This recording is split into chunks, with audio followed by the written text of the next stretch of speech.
Imagine standing in a place where the air feels heavy with history. You close your eyes, and it's as if you can hear the shuffle of moccasined feet on forest trails, the clang of blacksmiths forging tools in a new settlement, the distant echo of drums or church bells. You open them, and you're still here in the present, yet you can feel the pulse of centuries flowing beneath your feet.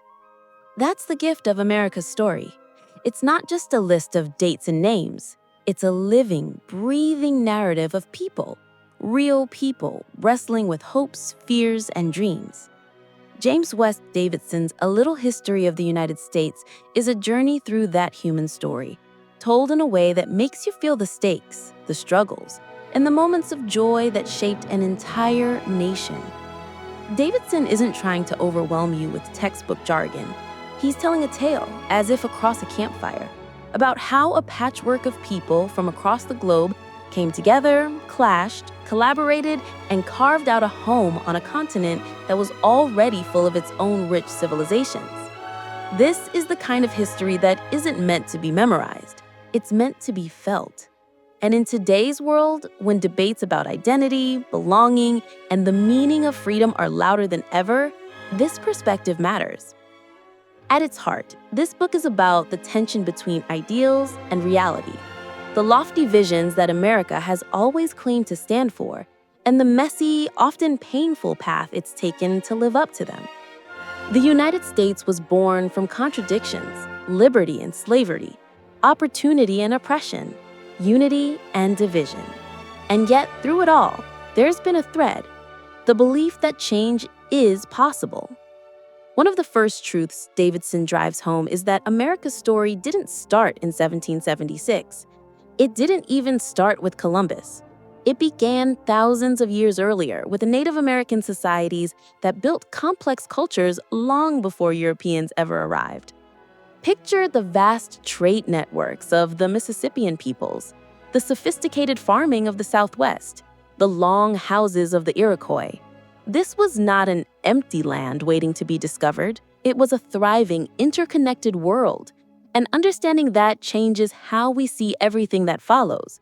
It's like realizing you've been reading a book from the middle without knowing the first few chapters.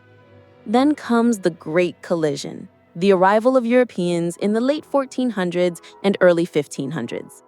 Davidson doesn't romanticize this moment. He shows us the shock of cultures meeting under such unequal terms. For Native peoples, it meant new goods, yes, but also disease, displacement, and devastating loss. For the Europeans, it was opportunity on an unimaginable scale, fertile land, resources, and a chance to build anew. But that ambition was rarely pure. It came with conquest, forced labor, and a hunger for profit that often outweighed any sense of humanity. As the colonies took root, the story becomes one of diversity and division. You had Puritans in New England building towns around faith and discipline. You had planters in the South whose wealth and comfort depended on enslaved Africans. You had traders in the middle colonies juggling cultures and languages from across the Atlantic. Davidson paints this like a quilt, each piece stitched from different values, climates, and economies. But he also makes you see the tension. These pieces didn't always fit neatly together. Then, almost like a thunderclap, comes the revolution. It's easy to think of 1776 as inevitable, but Davidson reminds us it was anything but. Many colonists were loyal to Britain right up until the break. The revolution was a gamble, not a destiny. A roll of the dice taken by people who were angry at being taxed and ruled from afar, yet deeply uncertain about what self-government would even look like. The Declaration of Independence wasn't just a political document. It was a statement of identity. All men are created equal was an ideal that rang like a bell, even though in practice it excluded most Americans: women, Native Americans, enslaved Africans. The words were bigger than the reality, and that gap would haunt the nation for centuries. The early years of the Republic were fragile. Imagine a newborn country trying to walk on unsteady legs while surrounded by powerful empires, waiting for it to stumble. The Constitution of 1787 was like a carefully built bridge over deep water, strong enough to hold, but always under strain. Disagreements over how much power the federal government should have, whether to prioritize cities or farms, whether slavery could continue, these debates didn't go away. They simmered like coals waiting for a spark. That spark came, inevitably, in the form of the Civil War. Davidson makes it clear, this wasn't just a fight over tariffs or states' rights.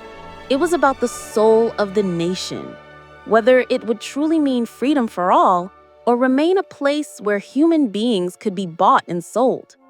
The war tore the country apart in ways that are still felt today. And yet, out of the carnage came amendments that ended slavery and promised citizenship to all born in America. Promised, but again, promises are only as strong as the will to keep them. The late 1800s were an era of transformation. Railroads stitched the coasts together. Immigrants poured in from Europe and Asia, each bringing their own hopes and traditions. Industry boomed, cities swelled, fortunes were made, and so were slums. Davidson captures this paradox beautifully. America as a land of opportunity, but also a land of grinding labor and sharp inequality. It's a reminder that progress always comes with a price. Into the 20th century, America was thrust onto the global stage. World wars, the Great Depression, the Civil Rights Movement. Each moment tested whether the country could live up to its own ideals. Davidson doesn't shy away from the darker chapters: Japanese internment camps, segregation, McCarthyism, but he also shows the resilience, the voices that rose to challenge injustice, the movements that bent the arc of history closer to justice. By the time we reach the present, the story is still unfinished. Davidson leaves us with the sense that history is never just the past, it's the foundation we stand on. Second, that ideals matter, even when they're imperfectly lived. The words "all men are created equal" have been used to demand change far beyond what their authors intended.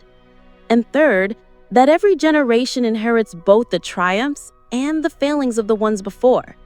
The question is always, what will we do with them?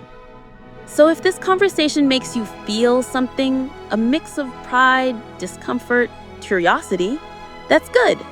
It means you're part of this story. And maybe the next chapter is waiting for your pen.